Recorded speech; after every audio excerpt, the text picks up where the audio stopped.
OMD Afrique.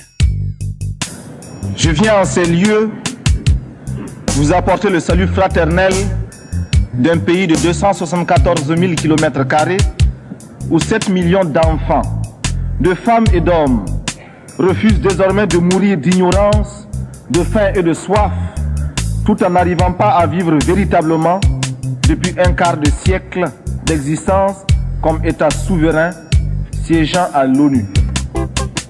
Je viens à cette 39e session vous parler au nom d'un peuple qui, sur la terre de ses ancêtres, a choisi dorénavant de s'affirmer et de s'assumer dans son histoire, dans ses aspects positifs comme dans ses aspects négatifs, sans complexe aucun. Je viens ici enfin, mandaté par le Conseil national de la Révolution du Burkina Faso, pour exprimer les vues de mon peuple concernant les problèmes inscrits à l'ordre du jour et qui constituent la trame tragique des événements qui fissurent douloureusement les fondements du monde en cette fin du XXe siècle. Un monde où l'humanité est transformée en cirque, déchirée par les luttes entre les grands et les semi-grands, battue par les bandes armées, soumise aux violences et aux pillages. Un monde où des nations, se soustrayant à la juridiction internationale, commandent des groupes de hors-la-loi vivant de rapines et organisant d'ignobles trafics de fusils à la main. Je n'ai pas ici la prétention d'énoncer des dogmes. Je ne suis ni un messie, ni un prophète. Je ne détiens aucune vérité. Nous avons jusqu'ici tendu l'autre joue. Les gifles ont été redoublés. Mais le cœur du méchant ne s'est pas attendri. Ils ont piétiné la vérité du juste. Du Christ, ils ont trahi la parole. Ils ont transformé sa croix en massue. Et après qu'il se soit revêtu de sa tunique, ils ont lacéré nos corps et nos âmes. Ils ont obscurci son message. Ils l'ont occidentalisé. Cependant que nous le recevions comme libération universelle. Alors, nos yeux se sont ouverts à la lutte des classes. Il n'y aura plus de chiffres. OMD Afrique. Je ne suis ni un messie, ni un prophète. Je ne détiens aucune vérité. Nous encourageons l'aide qui nous aide à nous passer de l'aide. Nous avons choisi de risquer de nouvelles voies pour être plus heureux. Nous avons choisi de mettre en place de nouvelles techniques. Nous avons choisi de rechercher des formes d'organisation mieux adaptées à notre civilisation, rejetant de manière abrupte et définitive toutes sortes de dictats extérieurs pour créer ainsi les conditions d'une dignité à la hauteur de nos ambitions. Refuser l'état de survie, déferrer les pressions, libérer nos campagnes de l'immobilisme moyen enjeu ou d'une répression, démocratiser notre société, ouvrir les esprits sur un univers de responsabilité collective pour oser inventer l'avenir. Briser et reconstruire l'administration à travers une autre image du fonctionnaire, plonger notre armée dans le peuple par le travail productif et lui rappeler incessamment que sans formation patriotique, un militaire n'est qu'un criminel en puissance.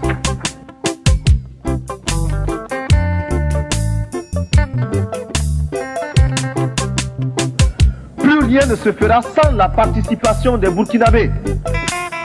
Rien qui n'ait été au préalable décidé par nous, élaboré par nous.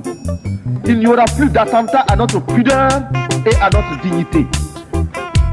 Fort de cette certitude, nous voudrions que notre parole s'élargisse à tous ceux qui souffrent dans leur chair, tous ceux qui sont bafoués dans leur dignité par une minorité d'hommes ou par un système qui les écrase. Permettez-moi, vous qui m'écoutez, que je le dise. Je ne parle pas seulement au nom du Burkina Faso, tant aimé, mais également au nom de tous ceux qui ont mal quelque part.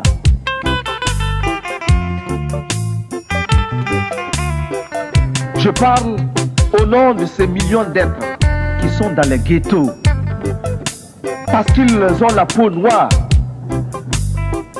ou qu'ils sont de cultures différentes et qui bénéficient d'un statut à peine supérieur à celui d'un animal.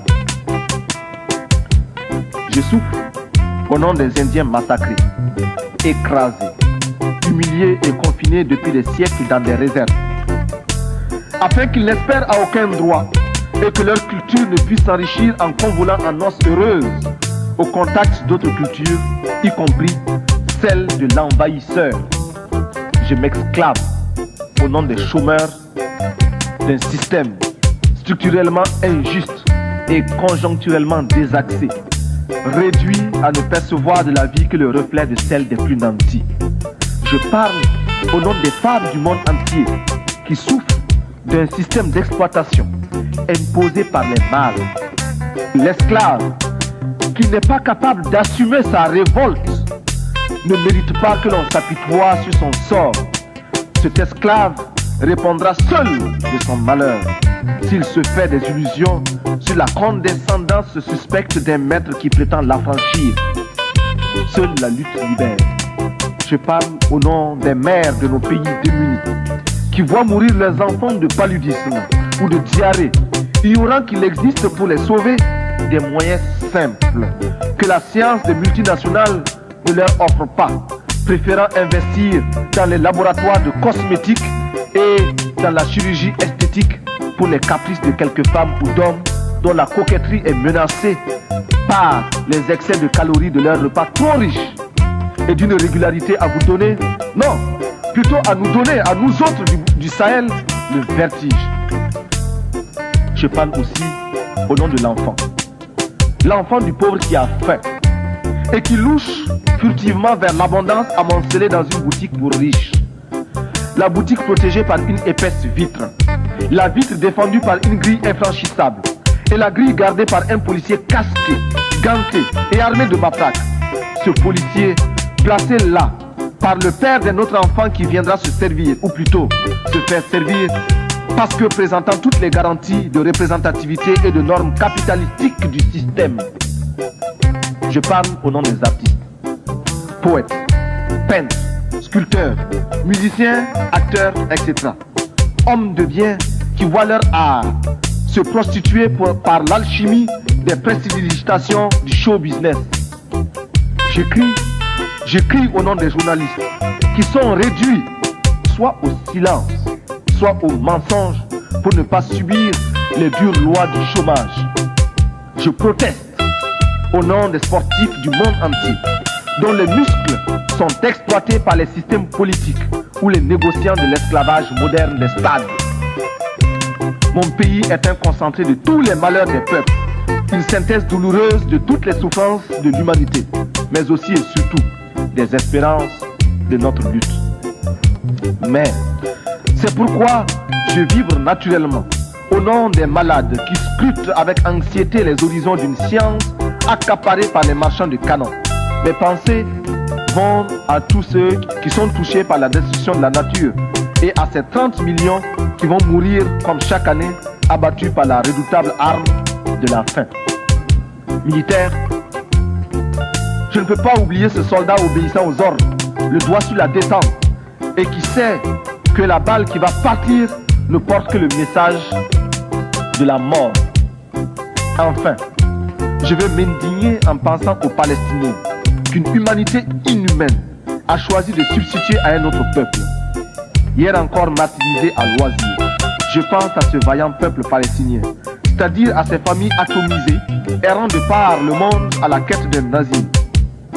Courageux, déterminés, stoïques et infatigables, les Palestiniens rappellent à chaque conscience humaine la nécessité et l'obligation morale de respecter les droits d'un peuple.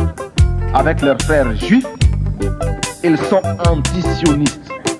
Je souffre avec tous ceux qui, en Amérique latine, souffrent de la mainmise impérialiste. Je m'élève ici, au nom de tous ceux qui cherchent vainement dans quel forum de ce monde ils pourront faire entendre leur voix et la faire prendre en considération réellement. Sur cette tribune, beaucoup m'ont précédé. D'autres viendront après moi. Mais seuls quelques-uns feront la décision. Pourtant, nous sommes officiellement présentés comme égaux. Eh bien, je me fais le porte-voix de tous ceux qui cherchent vainement dans quel forum de ce monde ils peuvent se faire entendre. Oui, je vais donc parler au nom de tous les laissés pour compte, parce que je suis homme, et rien de ce qui est humain ne m'est étranger.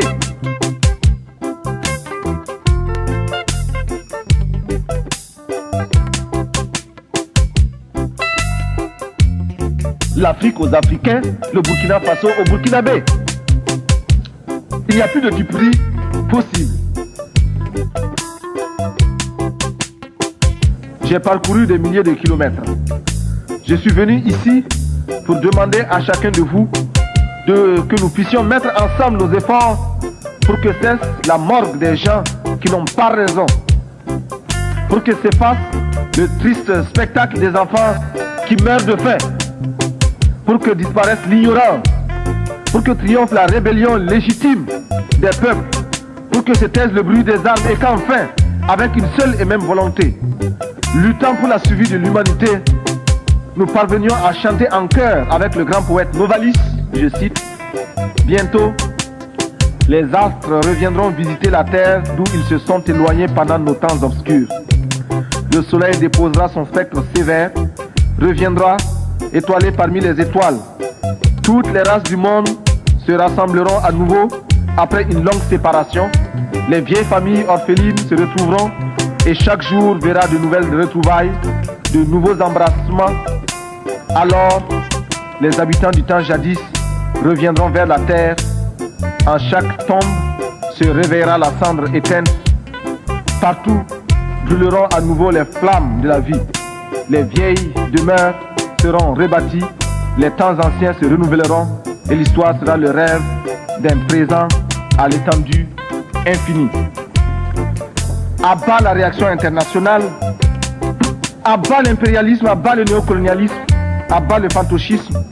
Gloire éternelle aux peuples qui luttent pour leur liberté. Gloire éternelle aux peuples qui décident de s'assumer pour leur dignité. Victoire éternelle aux peuples d'Afrique, d'Amérique latine et d'Asie qui luttent. La patrie ou la mort, nous vaincrons.